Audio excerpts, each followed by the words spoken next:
Bismillahirrahmanirrahim. Assalamualaikum warahmatullahi wabarakatuh. Anak-anakku sekalian, dimanapun kalian berada, saya harap kalian tetap sehat walafiat ya.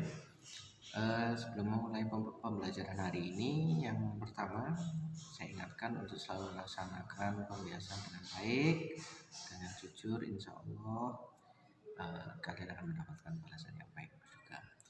Yang kedua, seperti biasa, absensi tolong sekalian diisi ya. Dan yang ketiga, seandainya nanti nggak hanya hari ini, tapi yang akan datang atau yang belum mengerjakan atau berhalangan untuk mengikuti pembelajaran, tolong segera menghubungi wali kelasnya, biar bisa lewat grup kelas, bisa juga lewat jalan pribadi via WhatsApp ya. Untuk pembelajaran hari ini, kita akan belajar lebih dalam tentang kerajinan dari bahan lunak. Nah, habis ini kalian akan ada tayangan, silakan ditonton ya. Setelah itu nanti link tugas akan saya bagikan sekitar jam 10. Terima kasih. Bismillahirrahmanirrahim. Assalamualaikum warahmatullahi wabarakatuh.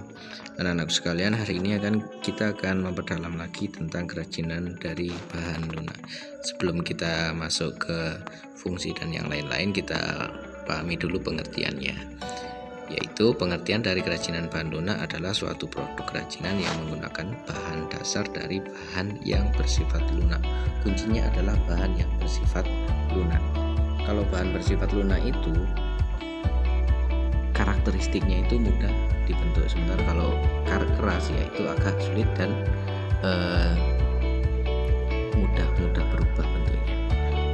Sementara dalam kerajinan sendiri ada dua bentuk, yaitu bentuk 2 dimensi dan 3 dimensi. Berdasarkan bahan pembuatan, kerajinan bahan lunak dibagi menjadi dua, yaitu bahan lunak alami yang berasal dari alam dan bahan lunak buatan yang sudah diolah oleh manusia, meskipun beberapa tetap bahannya dari alam. Untuk contohnya di sini sudah saya siapkan 4 contoh. Yang pertama adalah tanah liat. Tanah liat ini sudah umum sekali kita gunakan, ada contohnya berdiri, contohnya bukit, terus di atap yang paling dekat dengan kita, hampir di kantangnya adalah batu bata. Itu termasuk contoh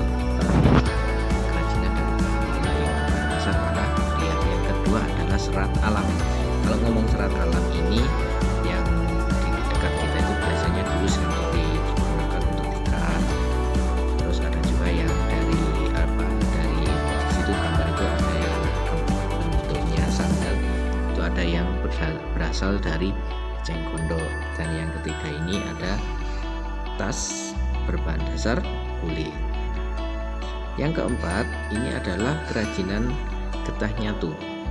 Nah, kerajinan getah nyatu ini cukup menarik karena bahannya dari alam, tapi ketika sudah keras itu kalau orang tidak teliti itu kelihatan itu seperti dari plastik. Jadi bentuknya solid dan keras. Ini karena berasal dari Kalimantan, ada ornamen-ornamen khusus yang kelihatan ya dari suku Dayak. Untuk lebih jelasnya silakan tonton berikut.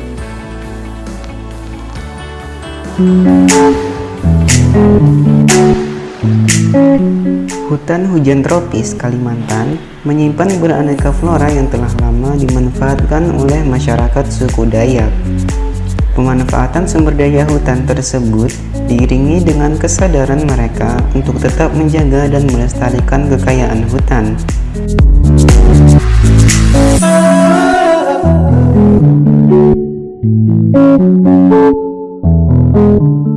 Pohon nyatu misalnya. Pohon ini telah lama menjadi bahan baku pembuatan kerajinan tangan yang bernilai ekonomis. Kerajinan getah nyatu merupakan kerajinan yang memanfaatkan getah pohon nyatu sebagai bahan utama. Kerajinan jenis ini banyak dijumpai di Kabupaten Kapuas, Kalimantan Tengah.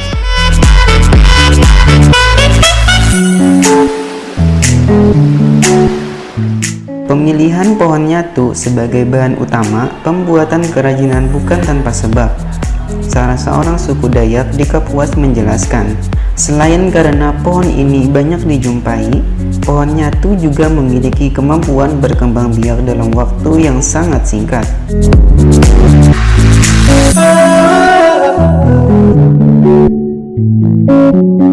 Hanya dalam 6 bulan, pohon nyatu sudah mempunyai tinggi sekitar 8 meter. Dengan ketinggian itu, pohon nyatu sudah dianggap layak dipangkas dan diambil getahnya.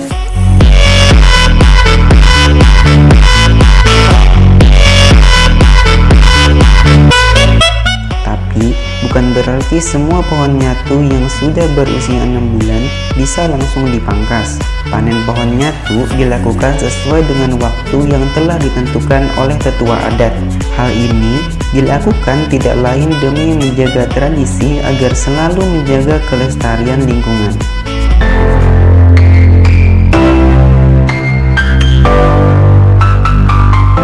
Hingga menjadi kerajinan yang memiliki nilai ekonomis, getah nyatu harus diolah melalui beberapa tahap yang cukup rumit.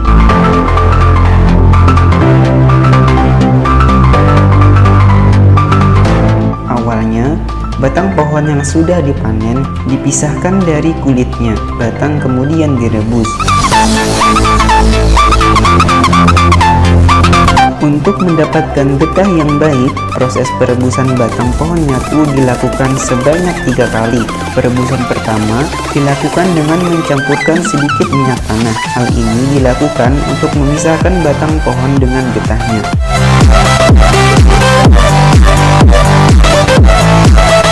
Perebusan kedua cukup menggunakan air. Perebusan kedua ini untuk memisahkan getah nyatu dengan minyak tanah.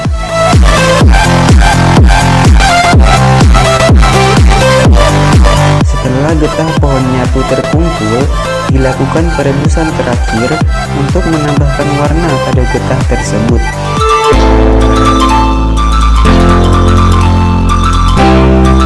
Proses pewarnaan getah nyatu menggunakan bahan-bahan yang alami, seperti berbagai daun yang memiliki kekhasan warna tertentu.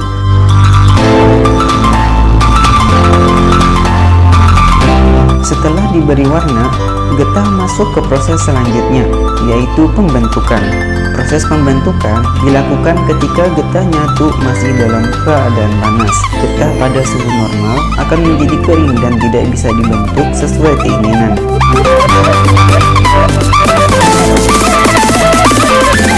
Kerajinan getah nyatu didominasi bentuk perahu naga atau perahu burung tingang.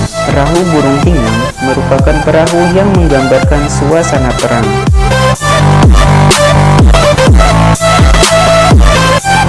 Selain itu, ada juga perahu yang digunakan dalam upacara adat tiwah. Adat tiwah yaitu upacara mengantarkan pulang orang yang sudah meninggal.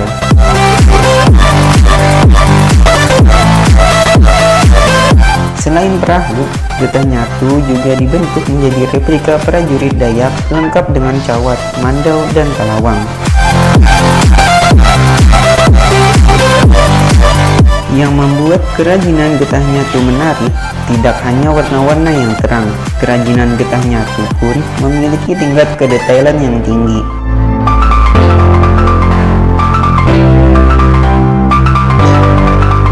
Selain itu, bentuknya pun unik sehingga sangat cocok untuk dijadikan pajangan atau pelengkap dekorasi ruang.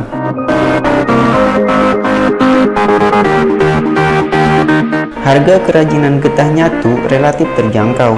Berbagai kerajinan berbahan dasar getah ini dijual dengan kisaran harga antara puluhan ribu hingga ratusan ribu rupiah. Harga tersebut tergantung pada bentuk dan ukurannya.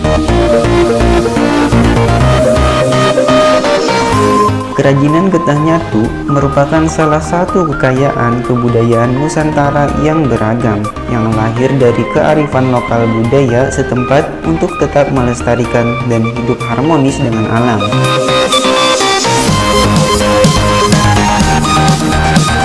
Memang ada yang kurang rasanya jika berkunjung ke Kapuas, Kalimantan Tengah, kalau tidak membawa oleh-oleh kerajinan unik yang satu ini.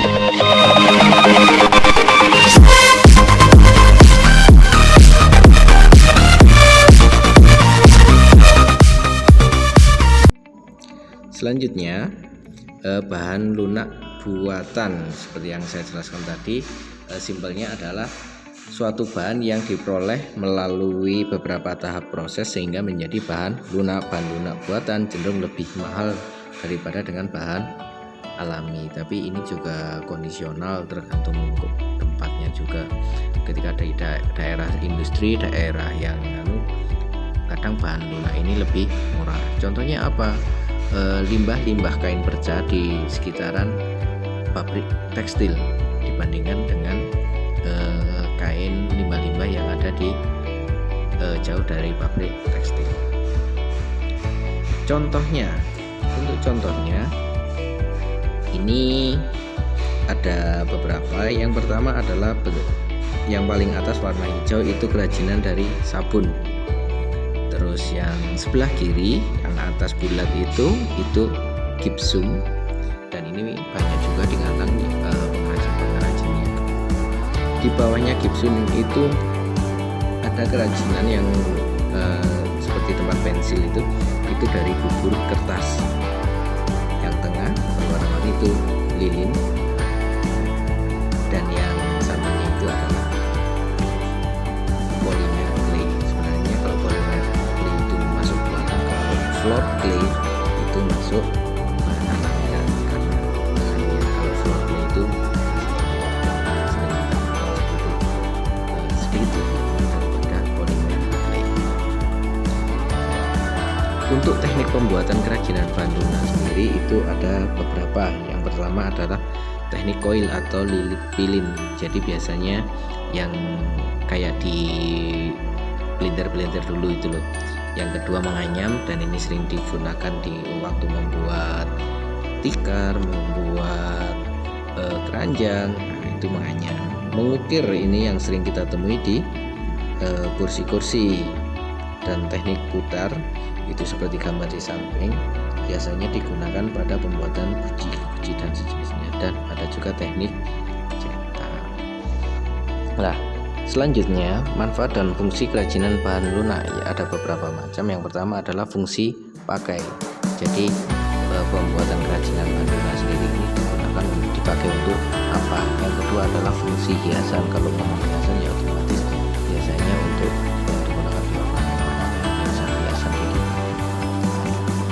Yang ketiga adalah fungsi pengetahuan. Kalau ngomong fungsi pengetahuan, contoh yang paling dekat adalah kalau di sekolah ada alat peraga, di lab IPA ada tengkorak, ada miniatur mata, miniatur berkas, macam-macam itu. Berarti berfungsi digunakan untuk pengetahuan. Kenapa mau ada fungsi pengetahuan? Bayangkan kita membuat globe, atau globe itu yang apa?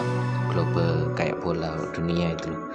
Bayangkan kita disuruh mikir saja, membayangkan itu kan sangat abstrak. Jadi ya, dibuatlah miniatur dari bumi yang kecilnya segitu. Jadi kita bisa membayangkan, oh ternyata negara itu ada di belakang Indonesia, seakan-akan seperti itu. Dan yang terakhir adalah fungsi ekonomis. Kalau ngomong fungsi ekonomis ya tujuannya terkait dengan memanfaatkan ekonomi, mencari keuntungan untuk dijual atau disewakan, seperti itu. Terima kasih untuk hari ini. Nanti untuk link tugasnya akan saya bagikan jam 10. Sebelum itu untuk referensi ada link yang di bawah itu. Nanti di ini beberapa isi dari presentasi ini itu saya ambil dari ngertiaja.com yang dari internet, dan untuk bukunya itu bisa dilihat sendiri di halaman sampai halaman 16. Terima kasih untuk hari ini. Saya akhiri. Wassalamualaikum warahmatullahi wabarakatuh.